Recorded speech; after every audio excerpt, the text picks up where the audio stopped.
উনি এই কথা বলেননি যে ডিসেম্বরে হবে না, কিন্তু জুন পর্যন্ত নিয়েছেন। আমরা এই কথা পরিষ্কার করে বলেছি যে hour cut off time is December. এবং প্রধান যে বিষয়টি ছিল সেটি হচ্ছে নির্বাচনের সুনির্দিষ্ট রোড ম্যাপ, যেটা আমরা বেশ কিছু কাল থেকেই বলে আসছি, সেই বিষয়ে তাদের সঙ্গে কথা বলেছি।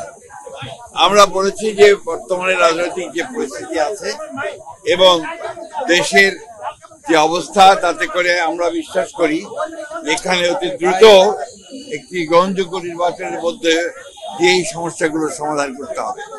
ওই একই সঙ্গে চলমান যে সংস্কার কমিশনগুলো করা হয়েছে, উদ্যোগ নেওয়া হয়েছে সরকারের পক্ষ থেকে, আপনারা জানেন যে আমরা সেগুলোতে সম্পূর্ণভাবে সহযোগিতা করছি। এবং গত কয়েকদিন আগে আমাদের সেই সংস্কারের যে আমাদের মতামতগুলো আমরা দিয়েছি এবং আগামীকাল সম্ভবত আমাদের সঙ্গে বৈঠক আছে।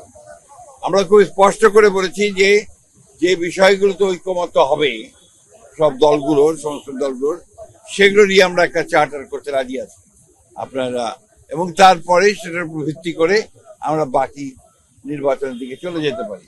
এবং বাকি সংস্কার যেগুলো আমরা একমত হব, সেটা আমরা অবশ্যই আমাদের রাজনৈতিক দলগুলো যা নির্বাচিত হয়ে আসবেন তারা সেগুলোকে বাস্তবায়িত করার ব্যবস্থা নেবেন।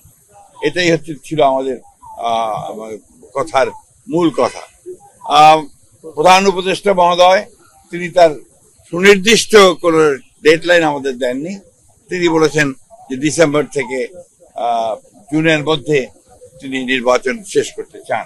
এই কথা তিনি আজকে আবার বলেছেন। আমরা একেবারেই সন্তুষ্ট নই। আমরা পরিষ্কার করেই বলেছি যে আমরা ডিসেম্বর কাট আউট টাইম, ডিসেম্বরের মধ্যে নির্বাচন যদি না হয় তাহলে দেশে যে রাজনৈতিক পরিস্থিতি, অর্থনৈতিক পরিস্থিতি এবং সামাজিক পরিস্থিতি সেটা আরো খারাপের দিকে যাবে। সেটা তখন নিয়ন্ত্রণ করা বেশ কঠিন হবে। আমরা আবার আপনাদের সামনে আসবো, আলোচনা করে দলের সঙ্গে, দলের অন্যান্য মিত্র দল আছে তাদের সঙ্গে আলোচনা করে তখন আবার আপনাদের সামনে আমরা ডিসেম্বর থেকে জানুয়ারি না জুন, না ডিসেম্বরও হতে পারে, এটা ডিসেম্বরের কথাই বলা হয়েছে। উনি এই কথা বলেননি যে ডিসেম্বরে হবে না, কিন্তু জুন পর্যন্ত নিয়েছেন।